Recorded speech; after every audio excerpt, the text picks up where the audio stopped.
Let's see who's here. We have 2 attendees, 3 attendees. Okay. I don't know these names. We'll give 5 minutes for everyone to join. Susanna, are you running the meeting? I am until Rich gets here. Okay, great. He expects to be late. I don't know how late. I'm just looking to see if there are any names that if Steve Simon's name is here. I don't know if anyone else is presenting. Let's I see Katie's. Okay, that's great. And I don't see anyone else from CB2 yet. I can help elevate people if you want to focus on the meeting. All right, thank you. Hi, Shirley. Hi, Carter. Hi, Katie. Hi, Sharon. Hi, everybody. I'll ask for some help with attendance because I'm not as fluent with the names of all of our, with the membership of our committee. So I'll just go around I'll ask you all to introduce yourselves when we get to it. And I'm going to guess that Rich will do as I do, which is to use the transcript for writing of any reports, and that will have all the attendance information on it as well. Ooh, 22 attendees. That's fun. Andrew Berman is with us. Brian Pape. Let's elevate Brian Pape. Now I have a button that says allow to talk. Is that the same as elevating them? No, it's not. Okay, so I don't seem to have a method for doing that. I think you should, because I do, but I'll keep looking at it and you can. Okay. Valerie Villarosa's there. And there are even some people on CB2 whom I don't know. Yeah. Donna Raftery is there. Yeah. Tasha. See who else. A lot of familiar names. A lot of familiar names. We're waiting for Steve Simon before we begin. Because we How about Samara? She's not presenting. Oh, she's not. Okay. Parks is presenting.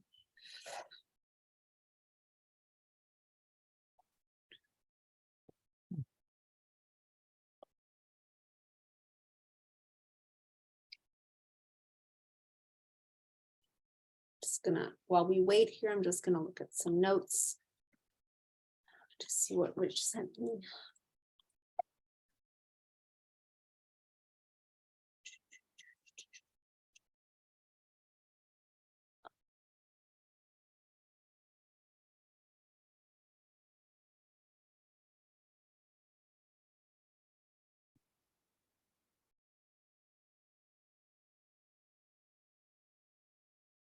Hi, anyone who's joined us.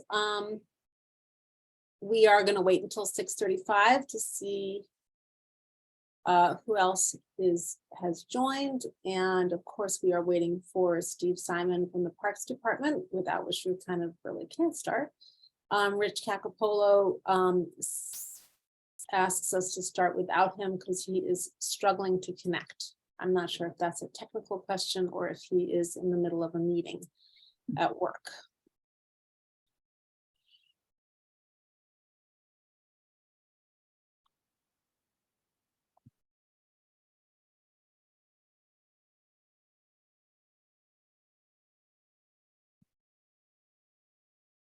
Okay. If there is anyone from the Parks Department among the attendees who, oh, there's Steve Simon. Okay, so I only have a button. Let's see more. Oh, promote to panelist. I can do that. Steve, you're now joined.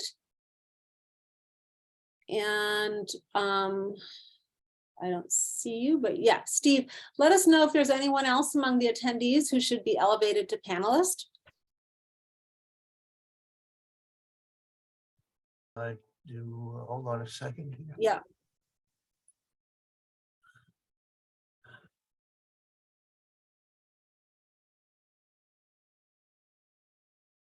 I'm gonna elevate Susan Wittenberg. And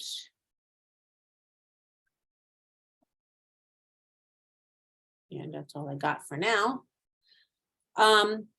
Okay, There should be, shoot. Well, we have Jesslyn Moser from the Parks Department okay, I can elevate Jesslyn. and Nick Molinari. Nick is the one actually making the presentation. Okay, well, then we better promote Nick, and Nick is promoted. Promote to panelist. Nick should be promoted.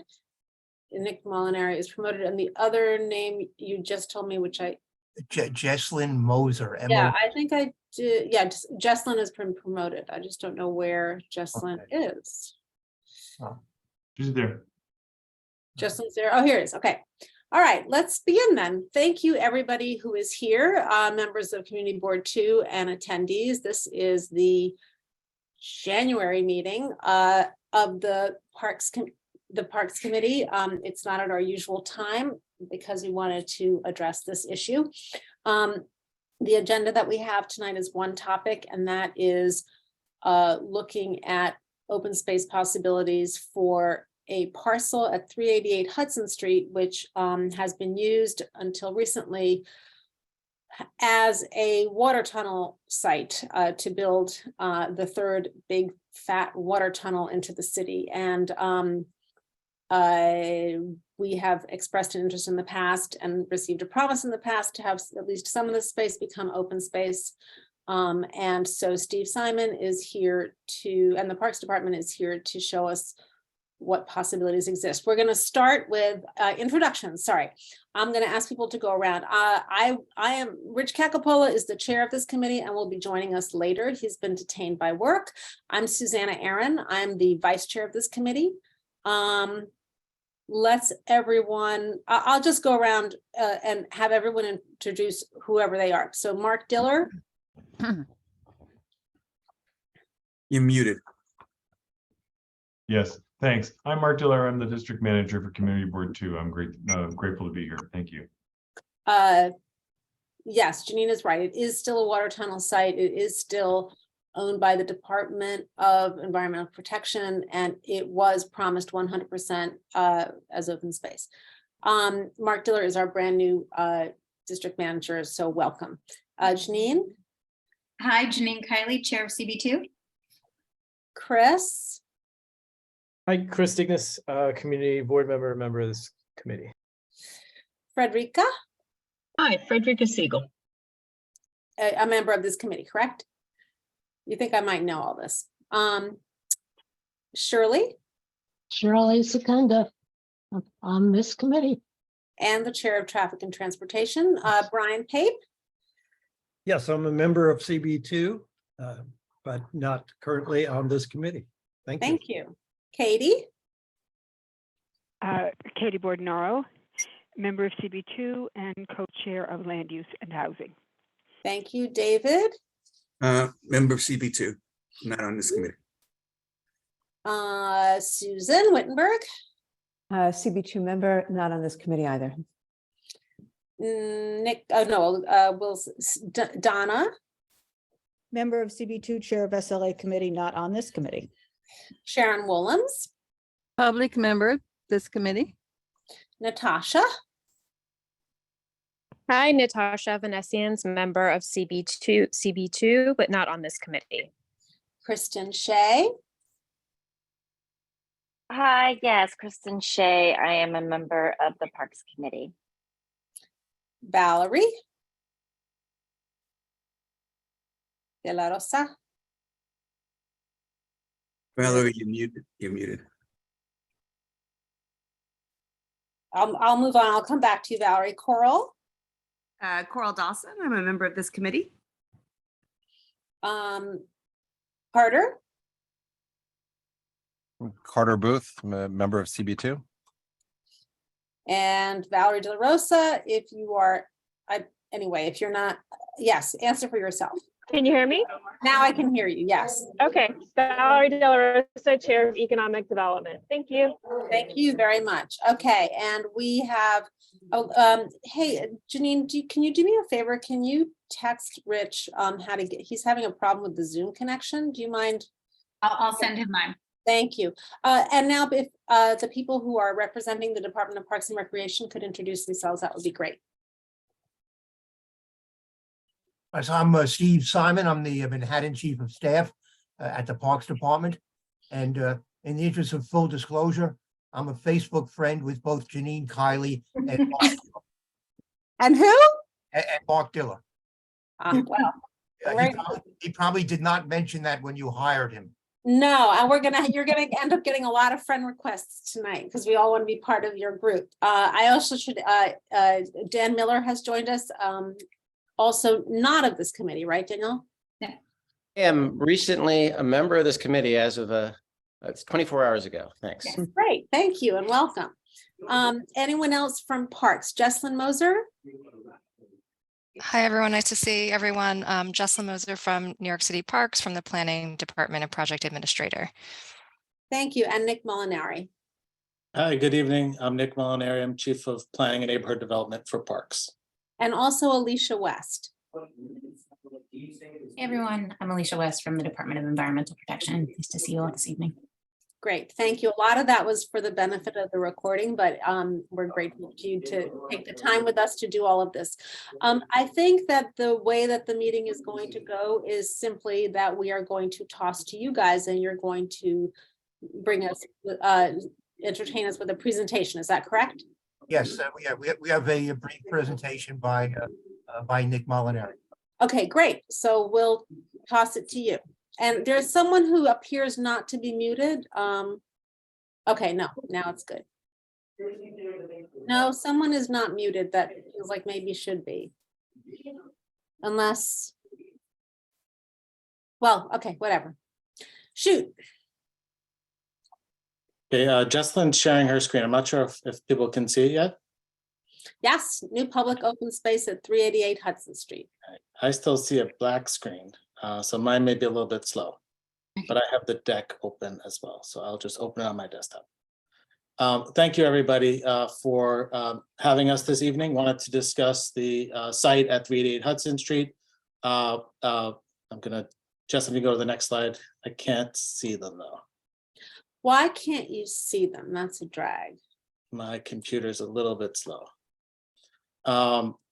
So slide 2. In terms of the partnership here, so New York City Parks and DEP established a partnership 5 years ago to open up new open spaces across Manhattan. There are 4 of these sites. We call them the DEP water tunnel shaft sites. With all of these sites, DEP retains the underlying jurisdiction of the property and has access. I think, oh, great. I can now see your screen, Jesslyn. Sorry, my computer is just a little bit slower than everyone else's. So for all of these sites, DEP maintains the underlying jurisdiction and the Parks Department operates a new open space on top of these sites. Janine helpfully has in her background an image of the open spaces. I think everyone probably is familiar with the site. It's largely a gravel lot. There's some venting infrastructure that sticks up from it and some access shafts, some raised manholes and things on it. So these 4 sites all looked like that. And you can see, so the first site that opened is Rapkin Gale Plaza. It's at Grand and Lafayette. It's 0.29 acres. Then Manuel Plaza, which is adjacent to Merchant's House Museum. That opened as well at the same time, 0.22 acres, a little bit smaller. A third site, which is uptown, is Lorraine Hansberry Plaza. That's at 10th Avenue between 48th and 49th Streets. That's a project that we've completed design. It's 0.58 acres, a little bit bigger than the others. And then there's the site that we want to talk about today at Hudson and House in 388 Hudson, 0.26 acres, so about a quarter of an acre.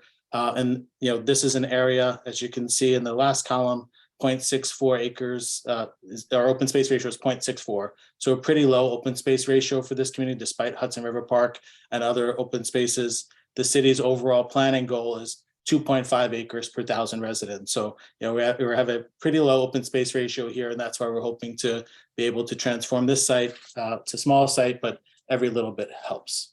Nick, I have a question for you before you start. My familiarity with this site is that there are actually two parcels. There's a southern parcel that has a lot of constraints on it that I'm sure you're going to be sharing with us, and then there's a northern parcel. Yes.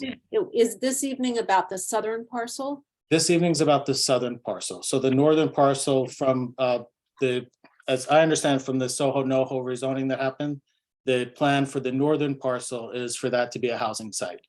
DEP and Parks are really focusing on the southern parcel, and that's where there's this infrastructure that DEP maintains. And that's with all these other shaft sites. What Parks has done is we've built and we're operating open space on top of the infrastructure that is the constraint. And you'll see in some of the next images, some of those sites that we've done and how we've sort of come up with designs that work with DEP's access. Yeah, thank you. No problem. For all of the sites, these are a mix of funding from city funds as well as elected officials. I can go to the next slide. So this is the schematic plan for the first site, Rapkin Gale Plaza at Lafayette. You can see, it's not that much to look at in terms of the plan here, but you can see what went into the design here is turning radius for DEP's trucks, because they have to be able to get in and access each of the manholes on the site. And some of the white dots on here are some of those manholes and access shafts, as well as some of the vents. I can go to the next image. So this is images of the site after it was constructed and open. So you can see decorative pavement, synthetic turf areas, planting areas, seating, drinking fountains. You can see on the right portion of the left image, you can see some of the manholes that are the access shafts that DEP needs to access regularly. And the right image is the actual ribbon cutting date.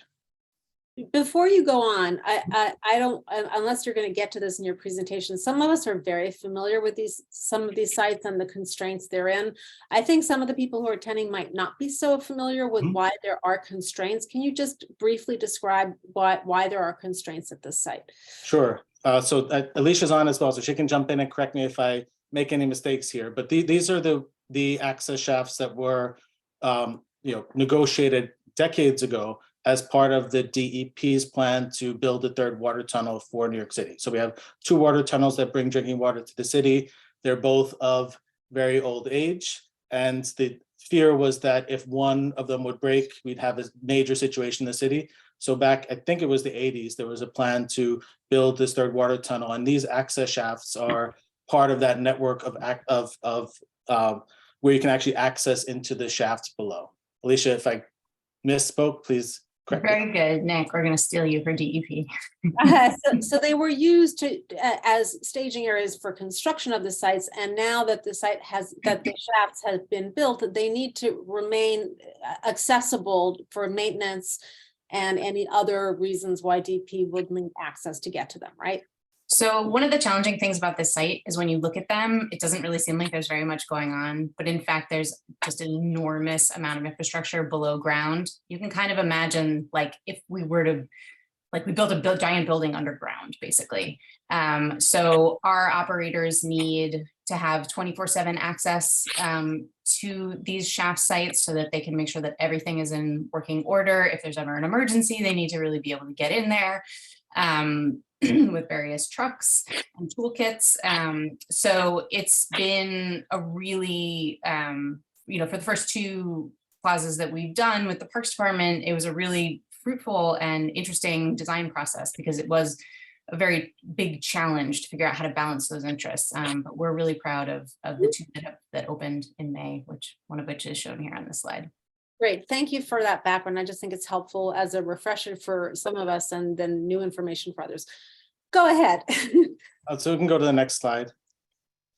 So this is the schematic plan for Manuel Plaza. So Merchant's House is on the left of this image, and this is an open space that was designed to help it functions along with the adjacent historic house next door. So programming can spill over into the space There's a little bit of a, you can see on the left of the image is a access gate between the two sites. So when occasional programming happens on the site, that it can be coordinated.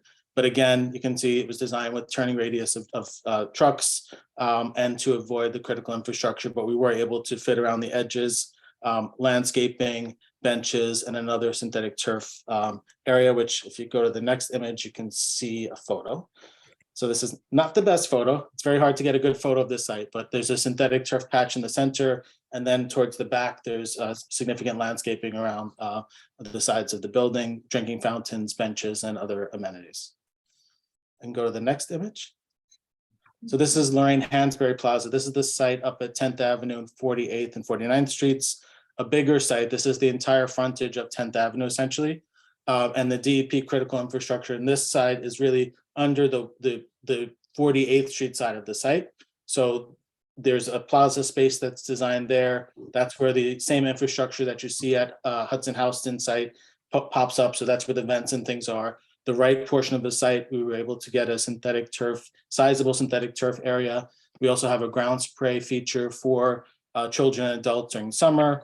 Have tables and chairs, seating areas, and all landscaping and other amenities to soften the site around the edges. This is a site that is not yet built. It's being coordinated with the adjacent development. So off the image to the top of this image is a proposed residential housing development.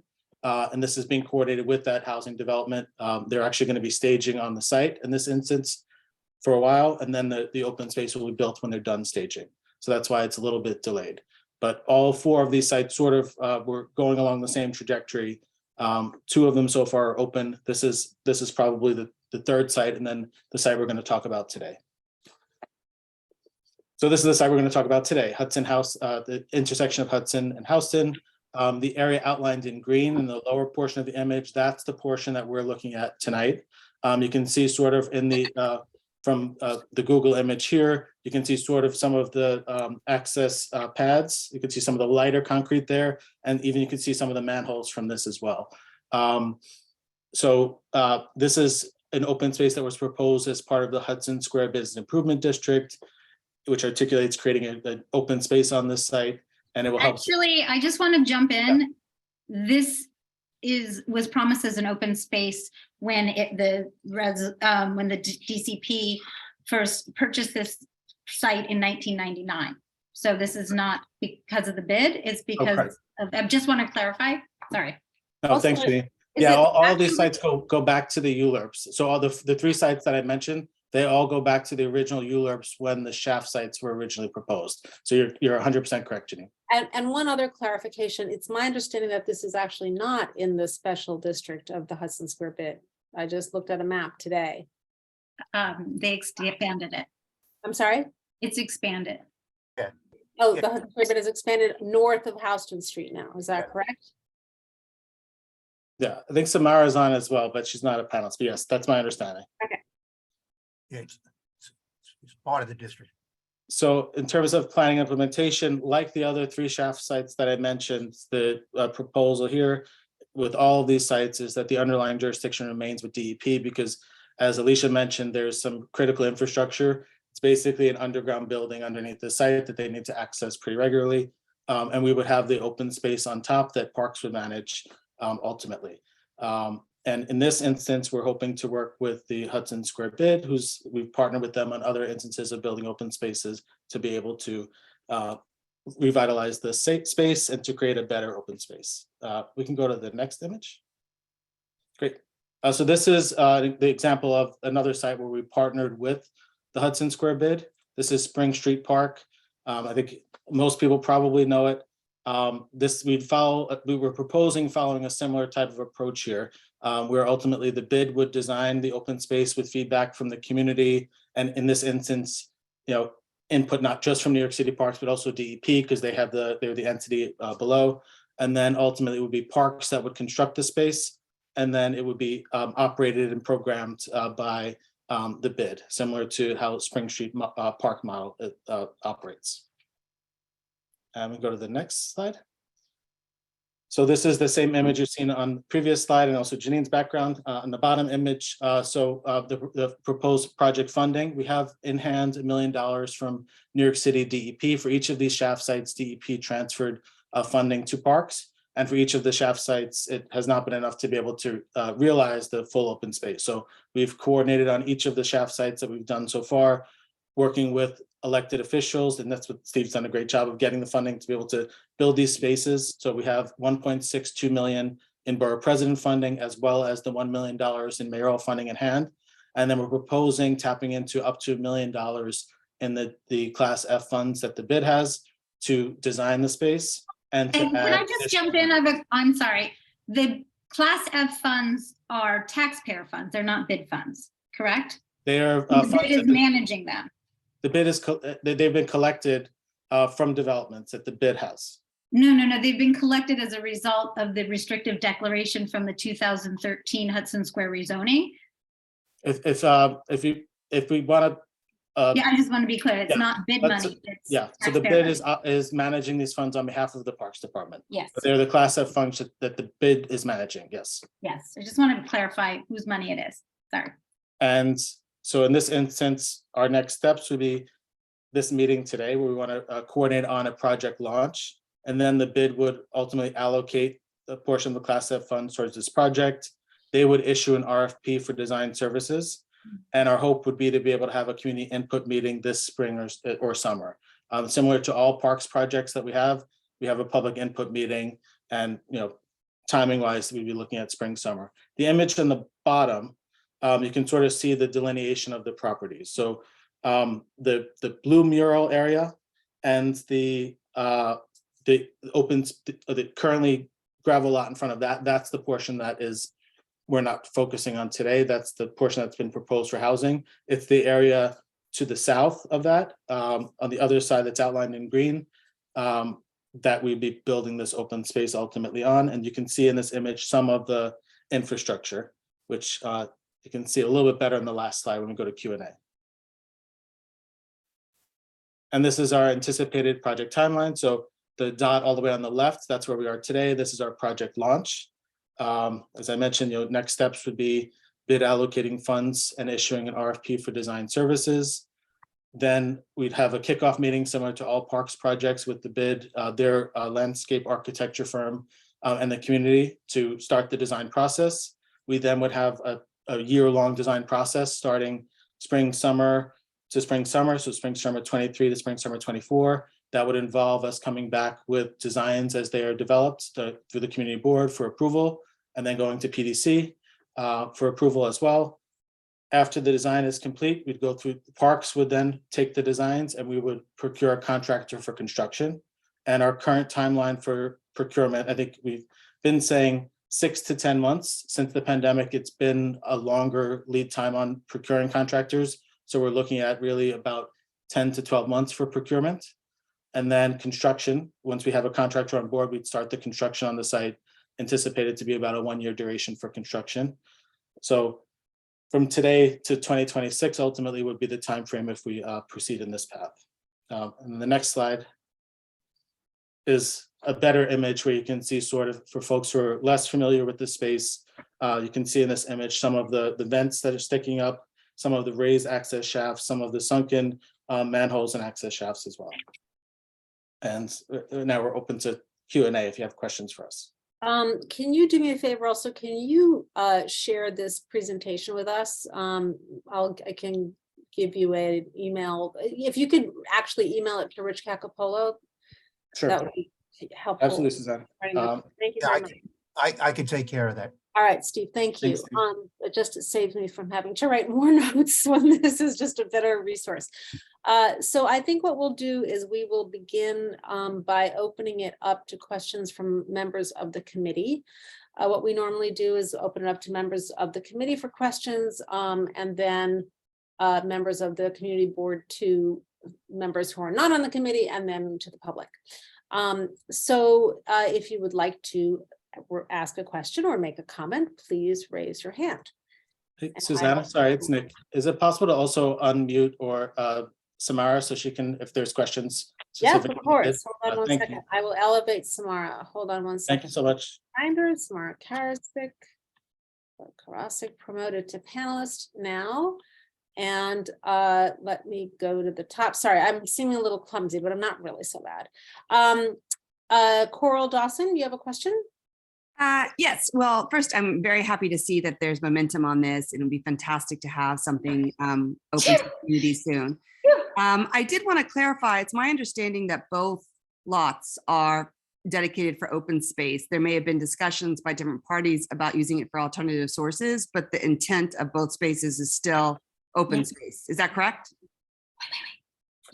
I don't know how that's defined. What does DPR know about that? Yeah, as far as since Parks has been involved in this space, we've really only been looking at the southern portion of the site for an open space. That's where DEP's critical infrastructure is. And that's the partnership we have with DEP on all the other sites. It's the portions where the infrastructure is that we're building open spaces. I don't know going back if there was a different understanding of what those spaces are, but ever since I've been involved, it's been the southern portion of the site. Yeah, I don't want to belabor it, but I have been involved from many years before, and the entire part was dedicated to parks. The discussion about having the portion that you're addressing now was because of the Hudson Bid's interest in supporting the efforts there, and I think it's great that that moves forward.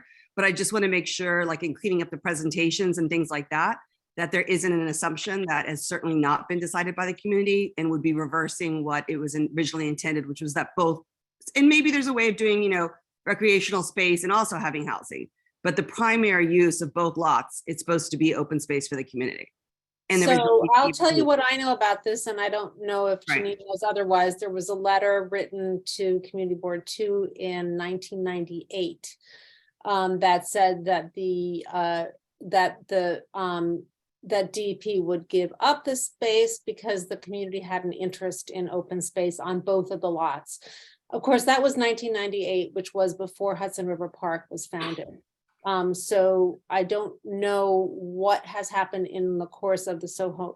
Then later on, and Janine will know the date of that, there was a letter written by CB2 or a resolution by CB2 that offered the northern parcel to be used as affordable housing if Elizabeth Street Garden was preserved as a garden. It's a little, I'm not exactly sure how that works because there's no jurisdiction other than New York City that combines both, that includes both sites. There's no administrative boundary. But then I know that it was part of a discussion in the Soho NoHo rezoning conversation. And I'm sure I just want to clarify the only, the only official city documentation on this, I should say that we've seen that's been publicly available is the 1999 city planning resolution. The points of agreement and so forth, those were not part of the restrictive declaration. Those were not part of the formal rezoning. That's sort of a side agreement. And it's a little bit of politics and a little bit of promises. It's important, but I do want to clarify that a lot of the stuff in the points of agreement were things that had already happened, things that may never happen. It's a lot of double counting, and I'll call it political math. But the only formal thing is the 1999, April 4th, 1999 city planning resolution that I shared in the chat. I won't look at it now. And the only thing I would add to that is also that was before the 5,000 residential units came online in the Hudson Square area. So although Hudson River Park is certainly helpful for this particular area that has had an incredible increase in housing units, certainly the need for open space is even more dire. Yeah, and especially active open space. And I put that in the chat as well. I mean, whether you call it taxpayer money or New York City money, the developer per square foot developer fee of $5 per square foot, which is really low when you can, was basically to mitigate for the negative impact on active open space as a result of the rezoning. So so that's where I'm saying it's for taxpayers, it's for people who live in the community who are negatively impacted by the redevelopment of the Hudson Square neighborhood, which is fantastic, but there were no opportunities for active open space.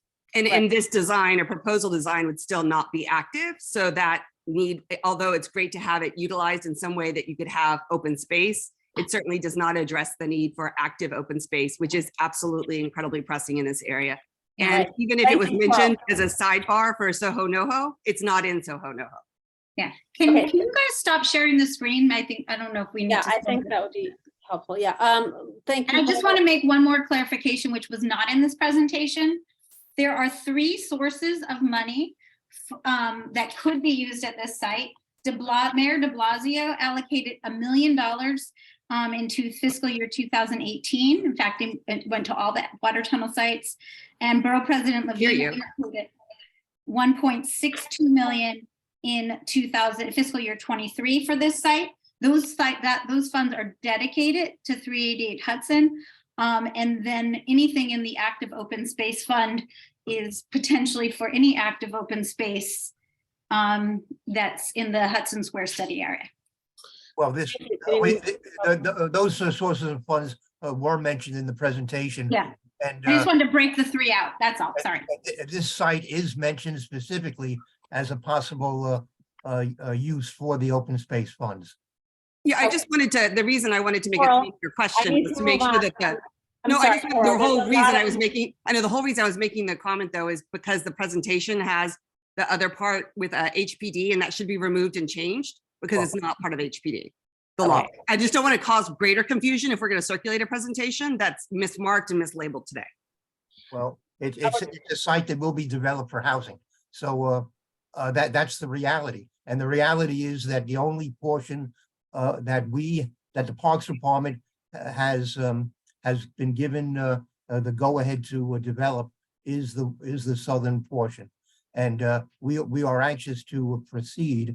No, that's great. That's great. But why do you have to label the other side? Just take it off HPD because I understand what you're saying politically, but Coral, it's not I'm there. sorry, Coral, I'm sorry. I Yeah, think what okay. Steve is saying is that something has changed with the northern parcel. Steve, what has changed with the northern parcel? Well, I think as Nick mentioned, it's been designated for housing through that NoHo Soho rezoning. The city intention, as we understand it, is to develop, I don't think it's a secret, is to develop that site for housing. Okay, thank you. We're going to move on to Kristen Shea. Sorry, Susanna, just one thing I just wanted to say is that Parks does have experience designing open spaces, not necessarily knowing what the end use of our neighbors is. Okay. So we have built open spaces before, knowing that there's a building that's going to come next door, and we've built them knowing that a building we don't know what the building's going to look like, or that the building may not be there and it may be something else. So we can work creatively in how we design the area that we know is going to be open space. Thank you. We have Great, done that. thank you. Kristen. Hi, yeah, so a lot of what I wanted to say has been said, so I won't repeat, all the facts that we, the new housing that's gone into the neighborhood, plus all the office space with Disney and Google. I mean, we just really do not have enough park space here, as I think has been adequately pointed out. But, my concern is and I appreciate moving forward with, this, obviously it's a very ugly lot that I would be excited to have a park space, but I'm concerned about moving forward with half the space because I do not agree with the point that it's a done deal, that space, the adjoining lot is going to be a building. I'm not on board with that. I don't think that's the case. I think the community will fight that because it was promised as park space. And there was some, a resolution, there was some discussion. We pointed out the space to basically HPD, and we found the space for them as a solution to keep Elizabeth Street Garden because we felt that park space on that area was even more needed, although quite frankly, park spaces, needed in both spaces, but we realize that but there's also housing needed. So I see this as really 2 options. We either keep Elizabeth Street Garden or we keep this full space. And I don't think we should be moving forward with half of what we were promised, because my concern is then the idea is, oh, well, we've already given them what they need and that's good enough. And so will be ignored as far as the rest of the space. And plus it's just good design if you're going to design the full space, both lots, that it's designed together and not just one end and then we design the other separately, then it's just not a cohesive design. So I'm concerned about moving forward, and I don't think we should with half the space until we've resolved that we're going to keep the whole space or we're going to make the swap with Elizabeth Street Garden. I didn't have a question, just a lot of comments.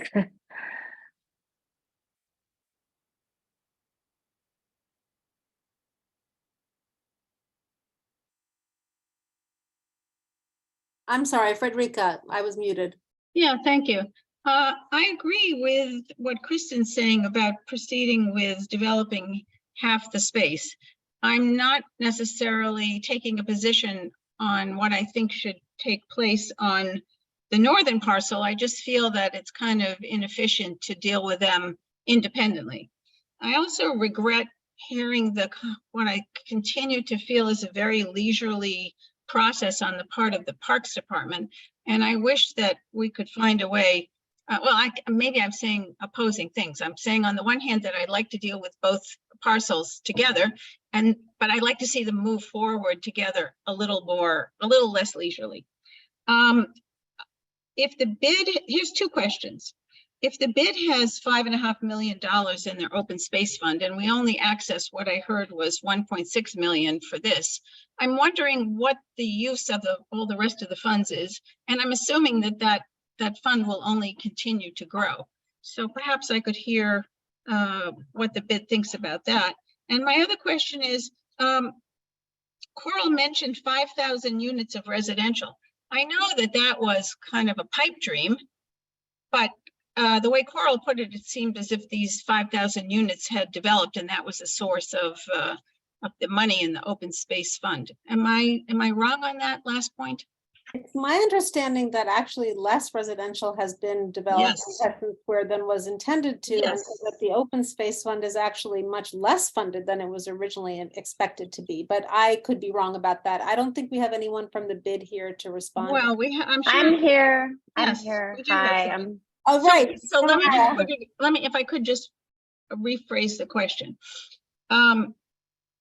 What was the source of the $2.5 million increase to the open space fund? Was it as a result of residential units or other types of development? And the other question is, just to reiterate, if we don't use the money on this spot, where else does it get used? Thank you. Okay, so right now, the Class F funds, which are parks controlled and administered by the bid, so we just keep the bank account basically.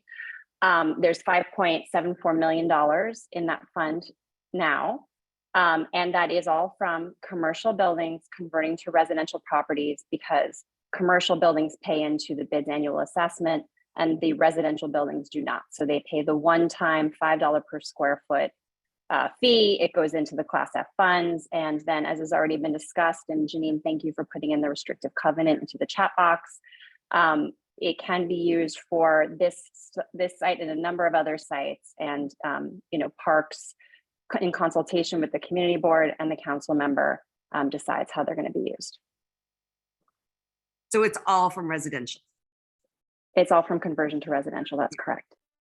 And Janine has reminded us several times, thanks Janine, to refer to it is the active open space fund. This is not bid money. This is money that the bid is holding on to, but it comes from developments within the special district. Sure. Yeah, I just like to get some clarification on the actual site. Nick, could you get back to that photo? And do you mean the photograph that shows the two murals? The side-by-side lot, yeah. Nick, do you mind sharing your screen again to show? Yeah, thank you. Or Jesselyn, whoever. Oh, sorry, we have to go all the way through the whole thing? Yeah, no, you just flip through it. I think it was, that's the picture you're talking about, Shirley, correct? Yes, that is the picture. Okay. Do you have some kind of pointer where you could show on the lot that is in discussion right now exactly the space that has to be made for the shafts and what's left over for open space? I mean, I see the two big Yeah. posts standing up, which I guess are part of the shafts. I Yeah. just wondered how much is left over that we can actually do anything with. Yeah, so there's a chain link fence down the center of ultimately the larger open space. You can see Jesselyn's moving her mouse. Essentially, everything from that chain link fence to the south is proposed for open space. The part of the lot that looks a little bit like it's got more grass growing in it, that's the portion of the site that we're not talking about today, but we're talking about essentially everything that's in the interior fence line to the south. So all of the DEP infrastructure, the area where the DEP infrastructure is, that's that's the site that we're looking at. If that helps. Right, so look, that is the question. So how much is taken up by the DEP infrastructure? Is Oh, it the just DEP for those infrastructure, it's the little- entire, it's everything in that cordoned off section. Oh, okay, so, okay, next question about it is then what is left? I mean, you've got the 2 posts there, right? That's part of the shaft, I gather. Is that correct? Yes. Yeah, okay. Is that what you have to work around, or has more space got to be set aside for access to those shafts? That's It's all developable. I'd like clarification. If you want to go back some of the other images, you can see how it was incorporated into some of the other design. Maybe the second Well, image. not really, because I know how they are incorporated there. What I'd like to know is what's left here in that little tiny space. It's about 1/4 of an acre, so everything from that chain link fence to the curb line. And we would design around the DEP infrastructure that protrudes. We'd have to address the grades here, like we did with all the sites. Every single one of the sites that we designed sort of had a situation where some of the access shafts were raised, some of them were sunken. So design has to account for, grading changes to allow for seamless access into the access shafts that DEP needs to access regularly. Sorry, I'm sorry, I didn't mean to interrupt you. Go ahead. Yeah, I was going to say that the venting systems that stick up can be incorporated into landscape beds, perhaps. Like if you look at some of the other sites, that's what was done. And they don't blend seamlessly because they're pretty big infrastructure, but there was an attempt to try to blend the large protruding things into the design of the open space. So can we assume that we only get the open space except for the areas where those shafts are protruding right now? I think, Shirley, that if you look at previous designs, these sites are always peppered with infrastructure, and they design around a whole bunch of things. It's not that certain quadrants will be removed from use. It's just that they have to design around that however they can. Well, that's what I'm asking is what's left after they design around it. I know I've seen the other spaces certainly, and I see that they have been designed. Yeah, sure. We'll have to have it when we have the designer on board. They'll work on that. But all the sites have had very, very similar constraints. The DEP infrastructure is really spread on the site, so we have to plan around that. But I'm pretty confident with the landscape architecture teams that are out there that they could do a good job of designing around and creating zones and spaces for the public, because we did on the other sites. Oh, okay. So at this point, you really don't have it clearly defined, right? Yeah, it's not clearly shown on this, but they're yes. Okay. There's a lot below grade that you can't see. Okay, I'm going to go to the next person. There's like chats and messages going on. Janine? I just want to ask a question and answer Shirley's question. The entire lot is 25,000 square feet. In 1999, the DCP resolution said the DEP needed a 9,375 square foot easement. And the numbers we show from 2015, which are shown again today, show an 11,375 square foot easement. So I just want to confirm what is the correct easement that DCP needs? And that would either be, the smaller number would be 38% of the lot, and the larger number is 46% of the lot. So I guess that's a question either for DEP or for Parks. Yeah, I can certainly speak to that. If that's okay, Nick. Yeah. So the numbers in this presentation are accurate. That's how the lot has planned to be subdivided. The city planning resolution from 1999 that you cited has like that 9,000 square foot number. That was an approximation, right? It was an estimate. Nothing had been designed or built on this site yet. So as this massive piece of infrastructure was designed and constructed, we needed a little bit more elbow room to get all of that stuff in there. So we ended up adding, I think it's about 15 or 16 feet to the northern limit.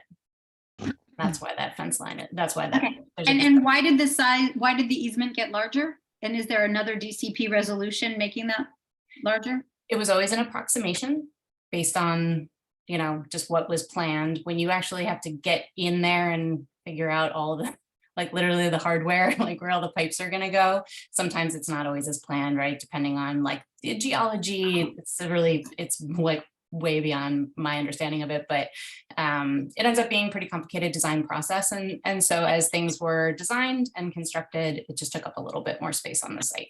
Okay. But again, it was always an approximation. Thank you for that clarification. Yep. Dan Miller. Thanks. Obviously, it's very exciting to get something done with this. It has been on the table for 1998. You know, I think one of the things we're struggling with is, or at least I am, is we don't know what the building will look like and the use of it, the size of it, how tall it will be, how much on the edge of the park it will be. And I guess we're considering a permanent park, if there's going to be shading in that park or no shading based on how the sun hits that building. And I was wondering, are you considering like a temporary park until a building goes up there to make it more permanent? Or is this, we're going to go right into making a permanent park and then may the chips fall where they may when the permanent structure goes up? It seems like it's tough for me to kind of envision something when there are two parts of it, but we're only really concentrating on one part of it right now. I don't know if you can answer that. This is Nick. So the plan here is to move ahead with what would be ultimately a permanent open space on the site. But we have designed these parks throughout the city, have been designed, not necessarily knowing what our neighbors are. So we can design in a way, we don't know exactly what the building wall is going to look like, what the setbacks will be. If there is going to be a setback, I think we would assume that if there is a building next door, they're going to build right up to the lot line on the site. So, we plan for that in our approach here. And then, In other words, for example, when Dan raises a question about the need for shading or not, are those adjustments that can be made once a building is in place?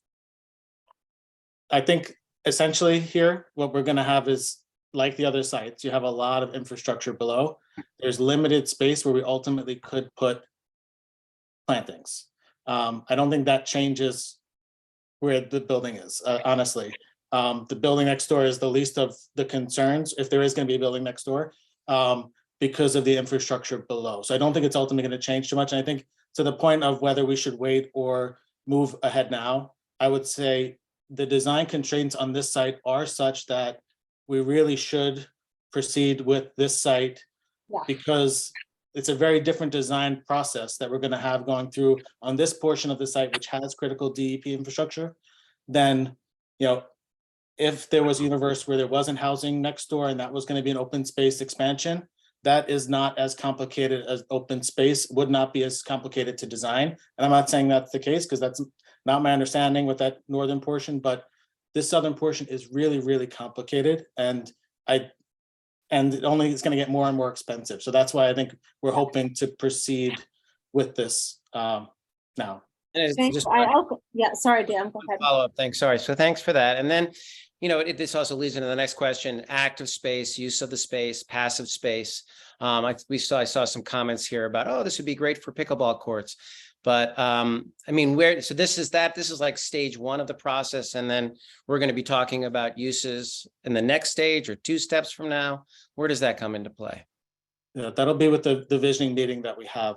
And yes, our MOU with DEP, like it's supposed to be a passive open space, just that everyone knows that. It's supposed to be a passive open space in terms of DEP's infrastructure below, and Lisa, you may want to cover your ears, but we were able to get some active recreation amenities into some of those other spaces regardless of what the MOU with DEP said, because the community really pushed for that. So, I'm not promising it here because it's a different site with a lot of infrastructure constraints, and we really have to work very closely with BWSO, the sewer unit of DEP, to see what's possible on the site. But we have been able to push the needle a little bit.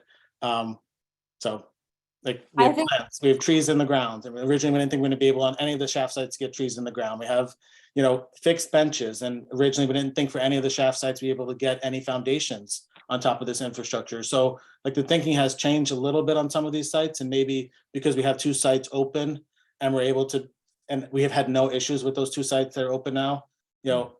I think the hope is that with each of these, we've learned a little bit along the way. That's great. I think also it's an interesting question that has come up at other meetings. What constitutes active versus passive? And I'm sure that there are definitions somewhere, but for example, with something like pickleball, and I'm just making this up, maybe there might be active recreational uses that can be included within the constraints of which is what I think you're saying.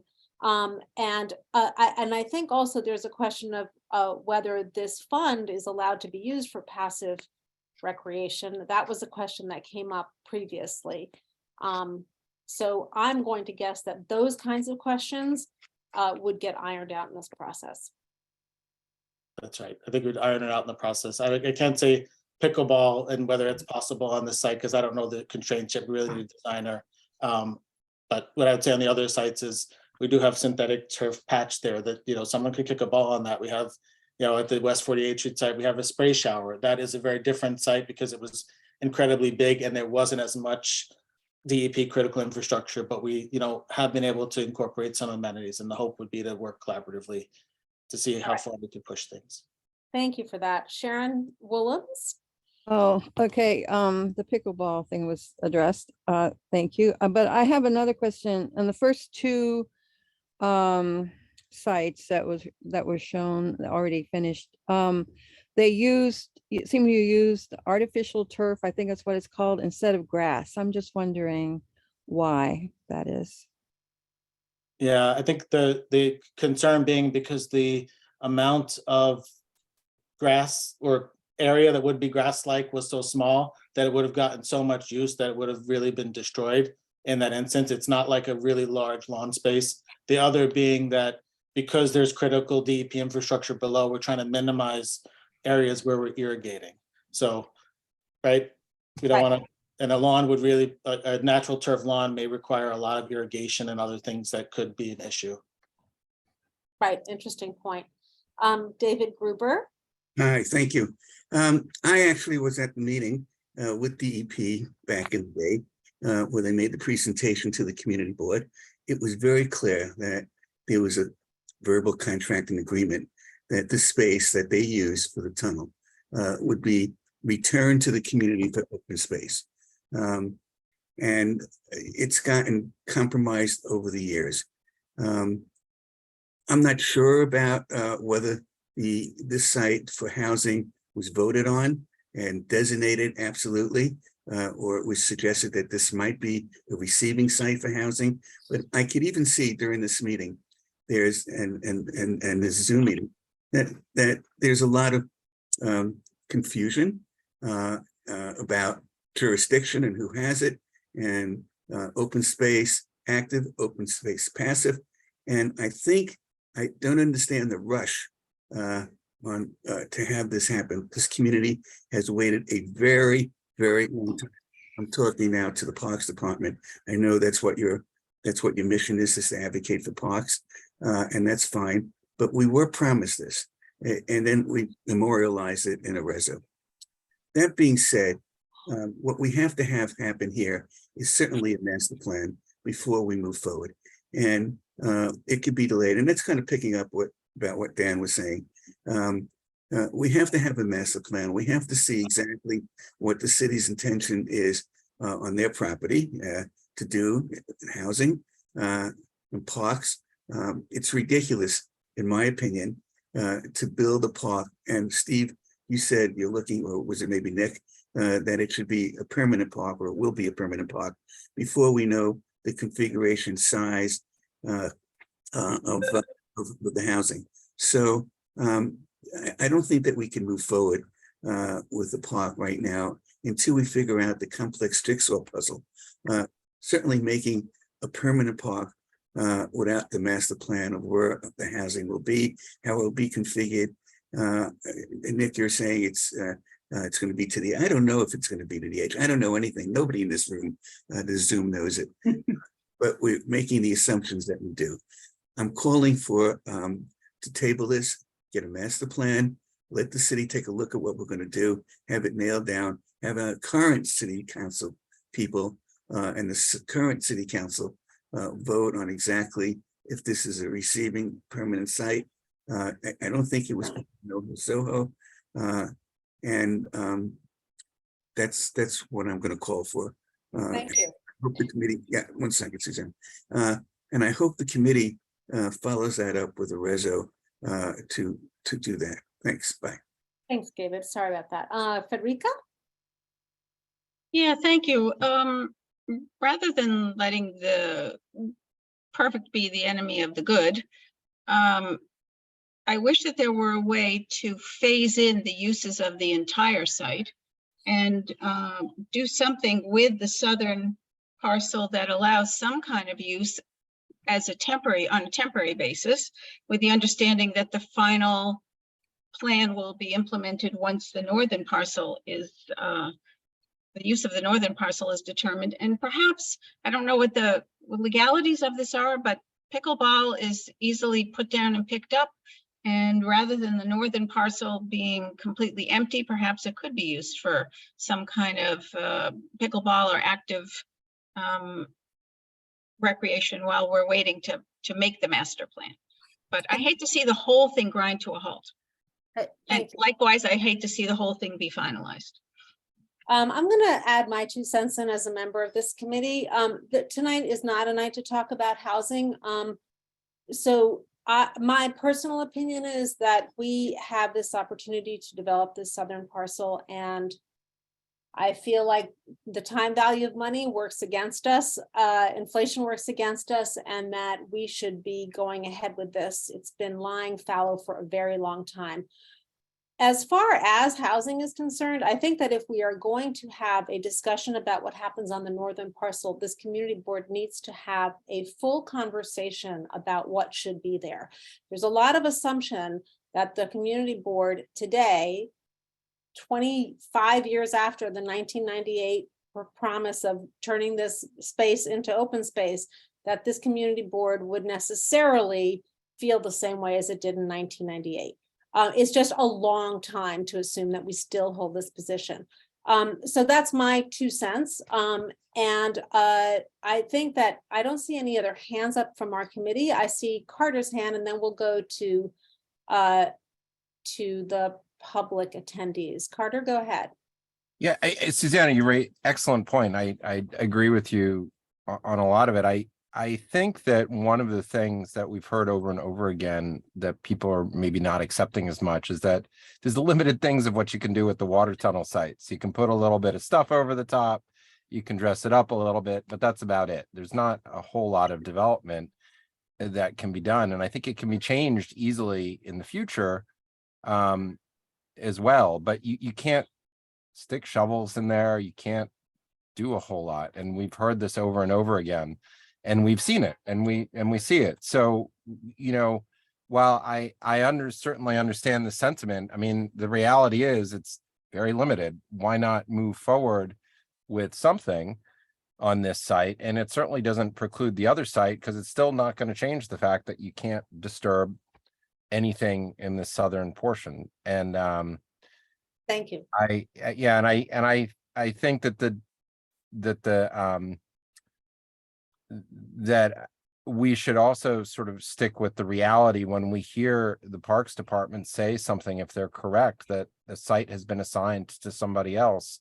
I think we should accept that, and not that we like it, but move with that as a fact and not ask, you know, that it be changed if that's in fact how it's registered. And I say that because I've watched this over the years, that people like to rewrite the reality.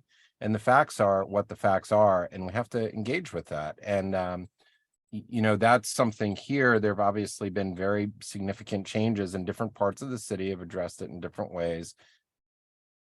Trying to say it's one thing or another thing is not the best direction, because I think that we will miss understanding where we can participate in this process if we do that. And so I think that this part of the process here on the southern site, that's what we should be talking about.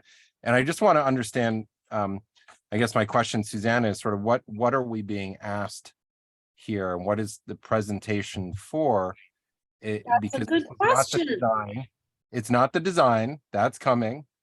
We're starting a process. No, We've I got to show the believe, yeah. timeline. And do we actually have a response, or are we going to talk about the timeline, or, you know, what exactly are we Thank you. discussing? Yeah, very good question. My understanding, I mean, this is Rich's meeting, and I just sort of, I mean, I'm the vice chair, but you know, I'm getting up to speed on this in his absence. My personal feeling about this, chairing the meeting, I would not have a resolution out of this. My understanding about this meeting is that the Parks Department wanted to present what the process will be for the southern parcel. And if that is the case, my feeling, my inclination, and I would poll our committee, would be to, we'd have a conversation in business session about whether we want to go ahead with a resolution and what that resolution would say. I don't think, Steve, unless I'm wrong, that you guys are asking for a resolution from us at this point. Am I wrong? No, you're correct. We're basically here for information purposes to advise you of the plan, Great. Thank you. We are, I mean, we are, as far as we're concerned, we are consulting with you, absolutely, and pursuant to the district plan and the that before any of the Class F money can be expended, we needed to, you know, advise you in advance. Great, thank you. So that answers Carter's question, which actually was my question as well. Is a resolution required out of this meeting? And the answer is no. As far, but could I just add, though, that I would, it's our great hope that assuming that we proceed and try to develop this site, and by the way, we're not allowed to refer to it as a park because it will not officially be parkland. DEP would like to make that distinction that it's open space. Please, yes, refer to it as open space, but you're going to get us into trouble. And Alicia is here taking notes that if we refer to it as parkland, we're going to we may lose our right to step on to come back to our meeting. Yeah, right. Okay. So, would you prefer to have a resolution from us? No, but my point though is that however people feel about how this site developed, or whether it's large enough, or whether it includes the entire block, it is our hope that when we reach the point of developing it and going through the design process, that we will have your support, that you will participate in that process so that we can come up with the best possible design. Thank you very much. I appreciate that. And I would also say another thing, which is one thing that has come out of this meeting that I think should be noted, is that there is some confusion about where the northern parcel lies. It's Parks understanding that that's part of HPD. I don't know that we know that. So that's a question that still needs to be answered. Janine? I just want to raise the question. I understand that you are consulting CB2. I just want to be clear that if there haven't been any, there's $2.62 million of funds to use for this 0.26 acre site. And if any active open space funds are going to be allocated, I think it would just be important that we ultimately see a plan that includes active open space, because if it's, you know, a 15 by 15 foot turf area, which is nice to have a picnic on, that's really, you're not going to be playing soccer there. So we fought really hard for the mitigations in the 2013 rezoning. And so I just want to make sure that money goes for active open space, because if it's not here, there are many other locations that CB2 can potentially use that money. And that should be a topic for a future parks meeting. Yeah, thank you. I actually think that when those conversations were had 150 years ago, what we had most in mind was Tony Dapp. But then again, that was a long time ago. No, but it was everything. It was a whole bunch of stuff. Yeah, and But in short, I think that one message that Parks can say is coming loud and clear from us is to try to find some way to make that space as active as possible. We're going to second question. But could I just point out that the language of the that defines the open this Yeah, area passive open versus space, active. it says active recreation space and open space improvements, and this would be an open space improvement. Okay.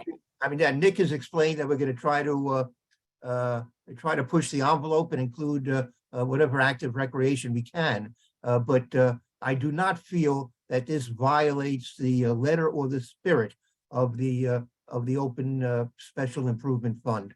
Thank you. That's actually helpful clarification as well. Janine, you're muted if you wanted to be speaking. reading the language from the restrictive declaration, it says recreation improvements, whether that's passive open space, but recreation does imply movement. So, you know, I know I do beg to differ on It's a that. fuzzy area. Yes, it's a, but It's fuzzy. It's not a bench. No, listen, it's fuzzy area. We all know that we would rather have something more than a bench. And we all, I think, also appreciate that there are constraints on the space. So within that, when it comes to the design process, that's what we're going to be working on. I'm going to call again on Shirley and on Carter and ask you guys to be brief. It's 20:08 and there's still some attendees who'd like to ask questions. So Shirley, go ahead. Yeah, I just have a question about the timeline.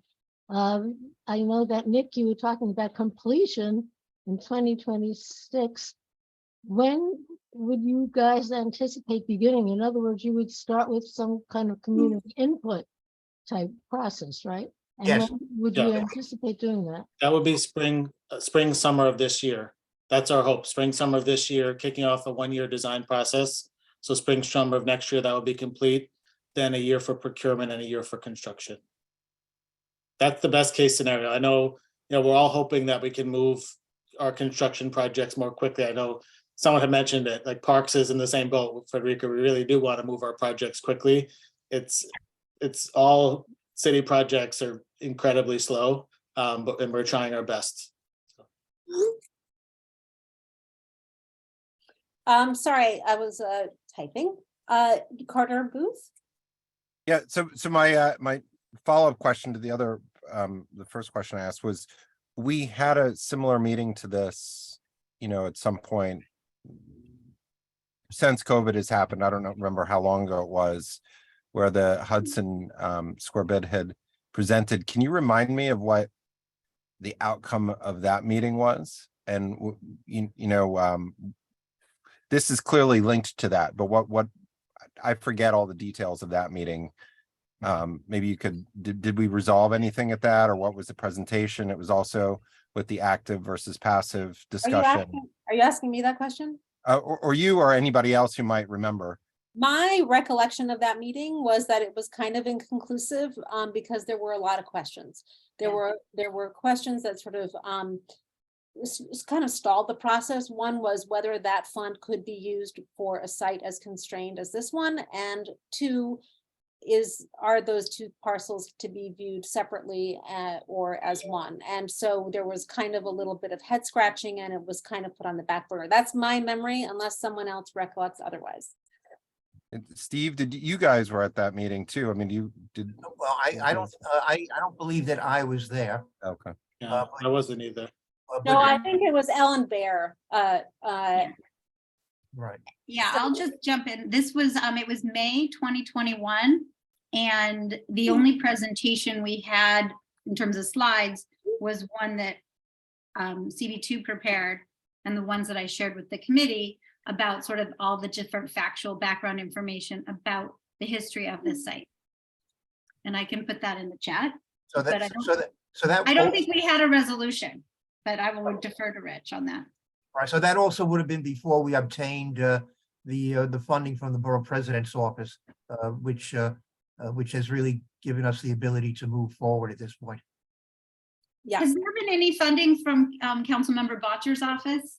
No. No resolution. There's no resolution. Rich Cacapolo appeared in a very muddled voice. Let's go to some members of the public. I see 2 hands raised. I'd like to call on Shino Tanakawa. Shino, Good day. oh, sorry, wait, Shino, I have to, yeah, talking permitted. Go ahead, Shino. Okay, thank you. This is really, really exciting. And I was just going through my email inbox and realized the process that I was involved in with Toby and Dave was back in 2010 when we brought together the community and went through the community envisioning process. And one of the things that I learned from that process was how the diversity of community needs, right? We had folks who wanted to have a dog run there. We had folks who wanted to have active recreation. We had folks who wanted an urban farm. We wanted folks who wanted to have just a quiet, passive recreation area. And it was really interesting. And given that the landscape is quite different 13 years later, the question for the folks from the Parks Department is, have you had the similar type of conflicting needs within the community and for the other sites that you've developed? And if so, how are you able to resolve those competing needs? Can I just weigh in on that from conversations that we've had at CB2 about the site on West near the Merchant House? You know, there are 2 questions I think you're raising. One is what the use of the northern parcel should be. That is a complicated question. But the southern parcel, which is what DPR is addressing right now, yes, there will always be conflicting needs, and that is part of the process of scoping for that park. Is that fair to say, Steve, that those needs and those interests are what we have when we start the design process? Yeah, I think, you know, we always we open it up to hear and accept input from everyone. So not everyone is going to agree.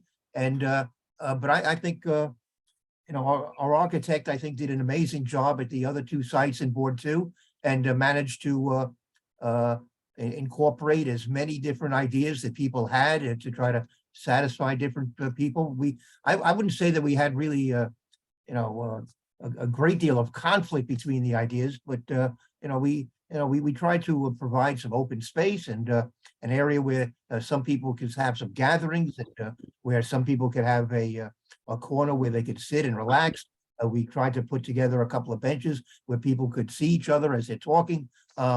You know, we tried to you know, incorporate as many ideas as we could, and I have to pay tribute to Alex Zervos, who designed those 2 spots.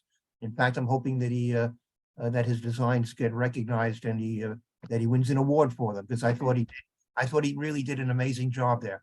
Yeah, we were very happy, I know, with the one on the Merchant Street. But this is something we face all the time. This is the way the Parks Department deals with all of its designs and all of its capital projects. We take particular pride in the fact that we start a project by first going out into the community and seeking its input and asking people in the community, what do they want to see? Because our goal is to try to satisfy the community. And Thank you. you know. Toby Bergman. Yes, hi, everybody. I guess I've probably been involved in this longer than anyone. I started in 1994 when I was still working for the Parks Department. The first thing I just have to say is that, you know, I live very close to both of the parks that were built.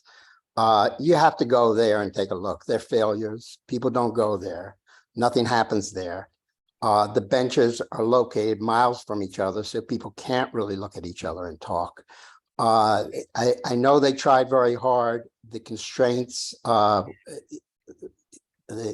working with DEP, those restraints never existed until leadership of DEP came in that was very negative to this from the very beginning.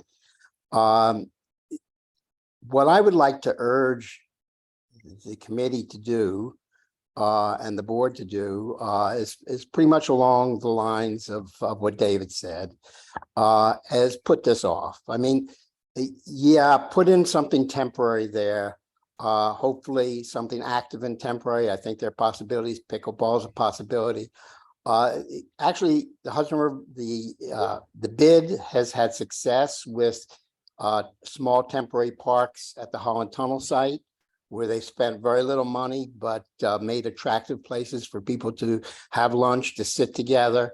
You even see, if you go by them, you even see kids playing in the pebbles in these small areas. This is an extraordinary site. It's a site that the community board 25 years ago recognized as an extraordinary site and bargained hard with DEP for the whole thing to be a park.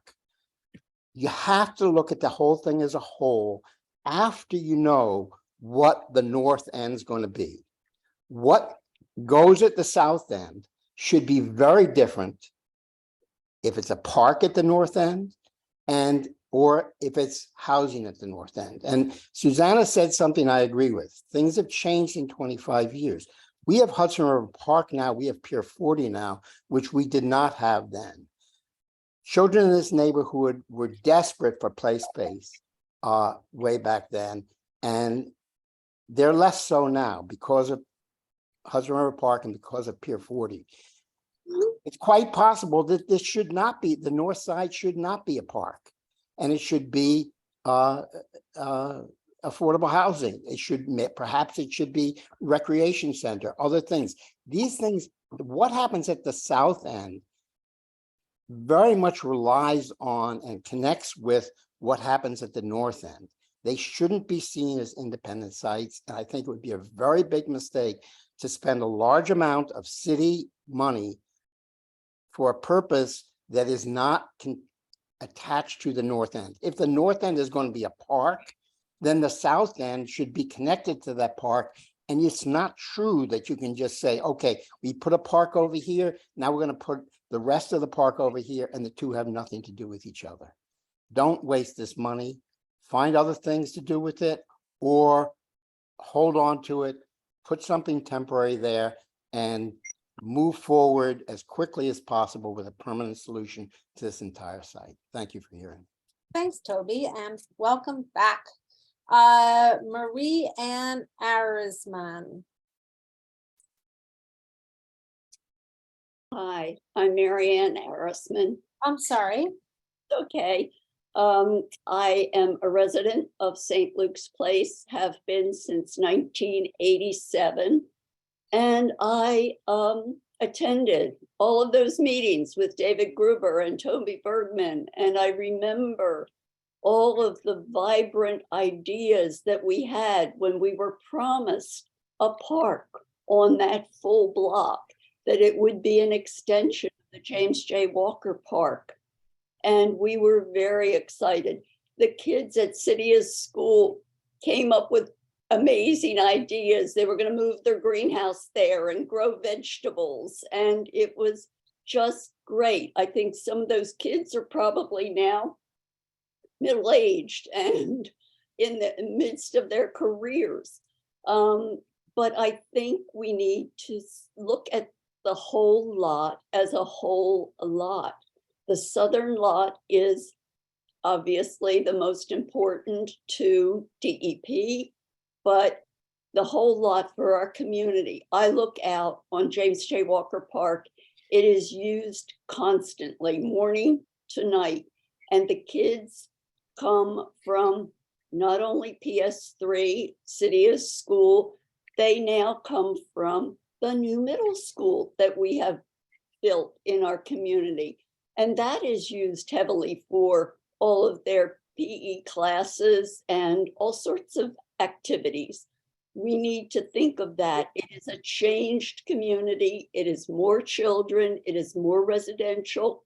And we need our parks. We need a full lot full of parks, not another building that will shadow the small southern. I understand that that is not the issue at this meeting, but I just think that the community board needs to hear from the closest residents, and I am speaking on behalf of the St. Luke's Block Association. I am co-chair of that. So just to put that thought in all of your mind, I really agree with Kristen Shea and others who have said, let's wait and thoughtfully plan the next step. Thank you, Marianne, and sorry for botching your name earlier. We'll go on to, now I can botch someone else's name. Naima? You said it right. So hi, I'm Naima. I'm a teacher at City of School High School. I also went to PS3. I went to City of School. I was at those meetings with Shino. I guess that was 10 years ago, and was on the water working tunnel group. And I remember that charrette we did with the community about the designs of the space. And so I do really want to say that and agree with the speaker before me that, you know, we have more teenagers, we have more youth, and there really isn't enough recreational space for them. I put it in the chat, you know, there's no space for the students to, they don't want to just sit on a bench, you know, and I think that's not good for them, and that they want to do other things. So if there's a way for them to have access to more open space, it's there right next to their school, that would be great. And in the design process, if they can be included in how it can be used. I understand pickleball seems like an option, but I don't actually think many of the students really play pickleball. I think it's lovely, but I feel like it's like an older person's sport, honestly. Maybe they could put basketball courts or something else too, so that the youth have a way to engage in the space because they really need it. Thank you so much.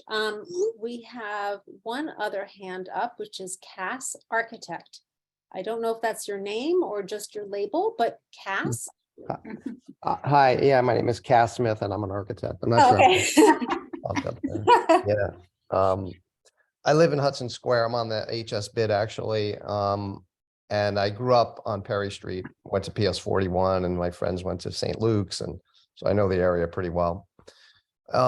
Anyhow, I'm just in, strong support of seeing something happen on that south parcel sooner rather than later. I'm an architect and I get the argument of knowing more about the site. If somebody really knew what was going to happen with the north site, yeah, it's a little better to design the south part, but I don't think it's essential. And if it's, just going to prolong this for a number of years, I just don't think that's as viable. I think something should move ahead. It happens all the time. I walk by there all the time too. I love the mural. I always scratch my head and go, God, this is a great spot. Something should happen here. That's all. Thanks. Thanks, Cass. You must be a lot younger than I am, or I would start asking you where you went to school. There is one other hand up, and that is Philip, another name I can mess up. Philip Moquino? Philip Moquino. Okay. Hi, everybody, and thanks for all the feedback. Thanks for all the comments. I got to tell you, I was born and raised in the area, 1950 to be exact, and I currently still live on Hudson Street. And I've had an Italian restaurant on the corner of Charlton and Greenwich for 40 years.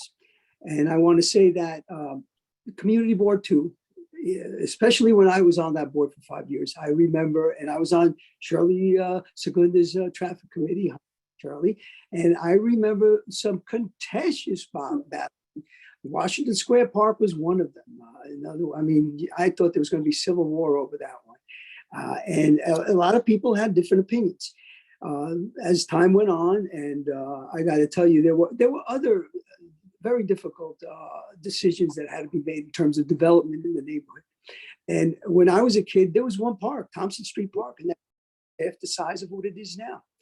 But what I've learned over the years, and I currently am on the bid, I've been there on the bid for 10 years, and I got to tell you something.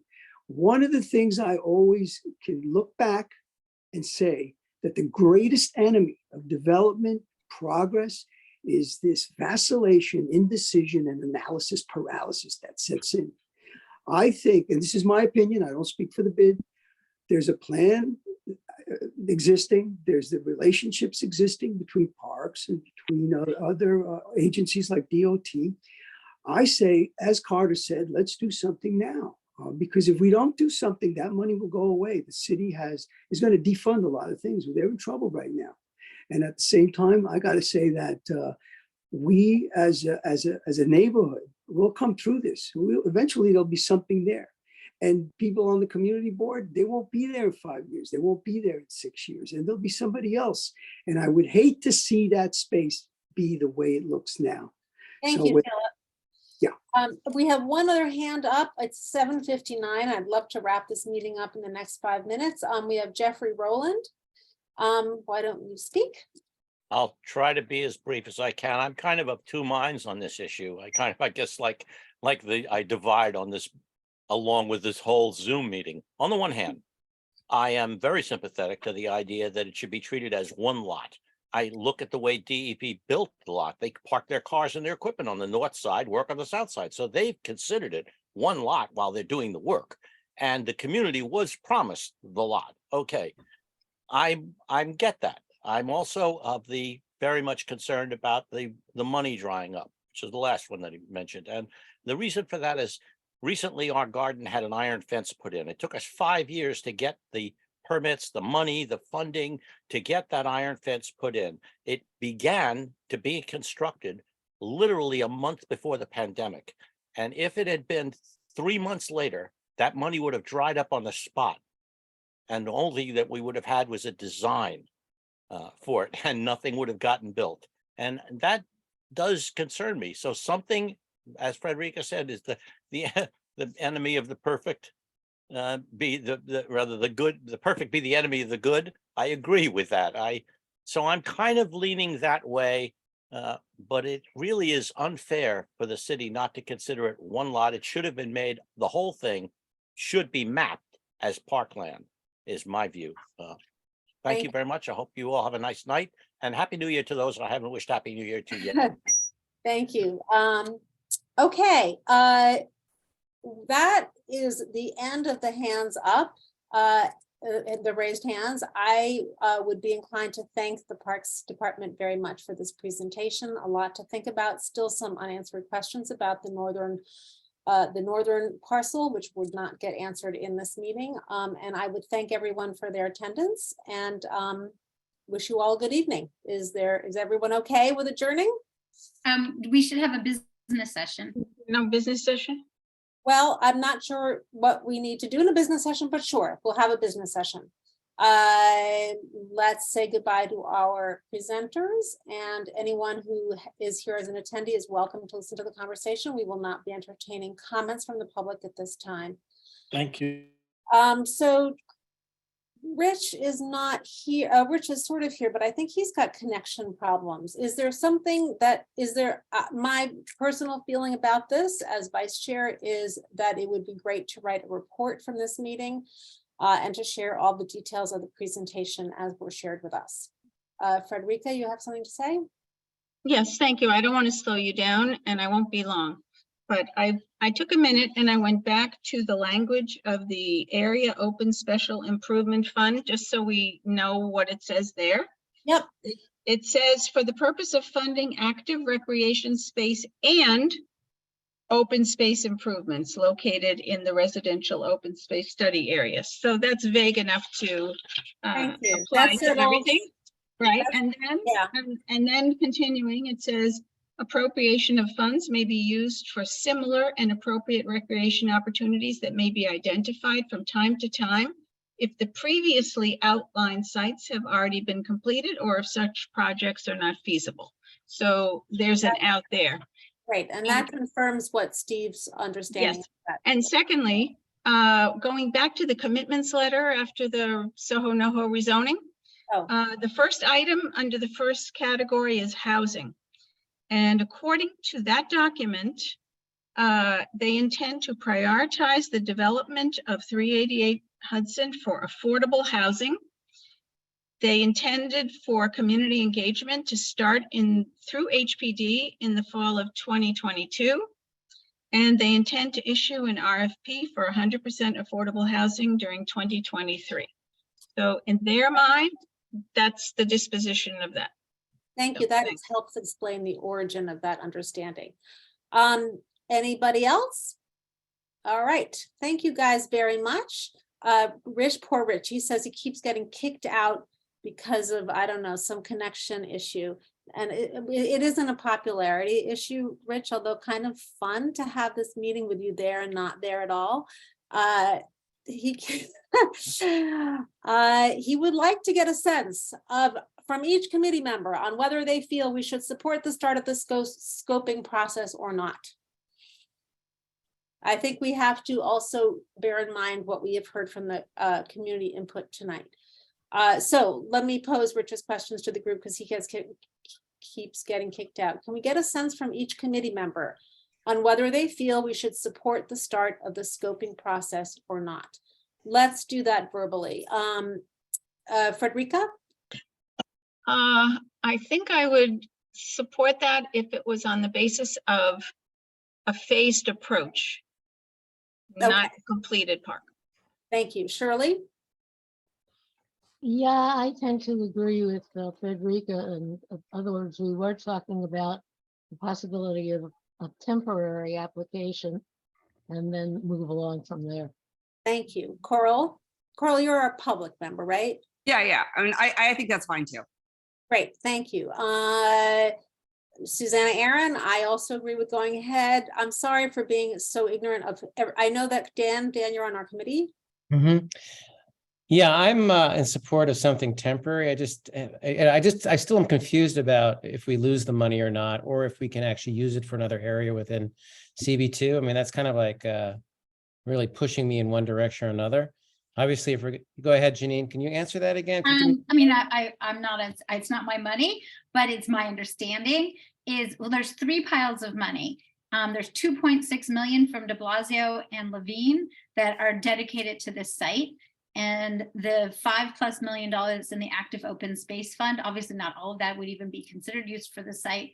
But that can be used. We should have that on our next Parks Committee agenda of where we would like to see some active open space improvements, and give guidance to parks about where we want that money spent. But that money doesn't go away. It's for So there's no fear that you feel, Janine, that if we don't use it, we lose it.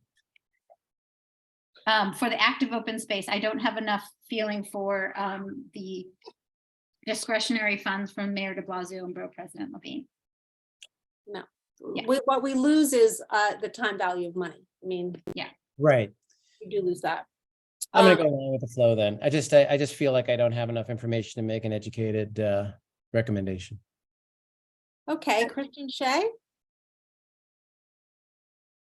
Yeah, I really like the idea, those who brought up creating a temporary space there that can be used, otherwise it's just sitting as an empty lot, and using some funds to create some temporary for actually both spaces, because it's just sitting there and it's kind of a blight. But I don't agree with scoping for a permanent space for half of what we're entitled to. So I guess I half agree. I agree with scoping for a temporary space, park space across the whole thing, or waiting and creating a more cohesive plan. Thank you. Sharon? I say start, and I like the idea of pickleball there, and also for the kids, basketball, whatever. Is there anyone else who's on our committee who's on this call that I haven't called? It's me. Sorry, Chris. No worries. It's been a lot. I'm not actually concerned. I think one of the more interesting themes for me is that it's been like a 25-year conversation that I actually had no idea was going on. So for me, I think delay isn't as necessary because I actually trust the Parks Department. Like I think it was Steve was talking about, like they just built a park that he nominated people to get awards for and everything, and like I'm with them on that. I want parks to just design the freaking heck out of everything. Thank you. But I'm also willing, like my compromise obviously is, I am open to any kind of slow, fast whatever is good for me. It All right, sounds thank like you it's good. very much. I think Yeah. this is the kind of feedback that Rich was hoping for. I haven't missed, I'm sorry that I don't know everyone who's on our committee. Susanna, Rich is on the call. He's an attendee. If you promote Yeah, him, he says he probably keeps, speak. no, he says he keeps getting kicked out. So that's why we've gone ahead and done this. I'll try it one more time, but I don't, yeah, no, he's permitted to talk. He says he kept, I think he's because of technical solution, but this, I think, satisfies what we need in terms of being able to write a report on this. And I think this is what he wanted to know. So that's it. I'll thank you all very much for your time and for all of your good thinking. Oh, Rich says that when he goes to speak, he gets kicked out. Yeah, that's what should happen. Yeah. Yeah, he also says A lot that of he other could people write wanted a to do it. resolution. Do you see that? in the I'm chat? sorry? Rich says in the chat that he could write a resolution that says we have a lot of questions on Yes. funding and Yes. Northside use, and we don't know if the result should be permanent or Okay, temporary. yeah, let me read what he wrote in the chat so that it's also part of, well, I mean, it'll be part of the record anyway. So he can write a resolution that says, we have a lot of questions on funding, on the north side use, etc.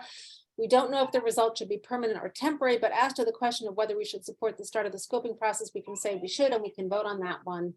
I can write it. Okay, I think we have taken that vote. So I think we have, and Rich says, let me take a shot of that resolution. Okay, thank you very much, you guys. I'll say good night. Bye-bye. Good night. Good night. Thank you. Thanks. Good night.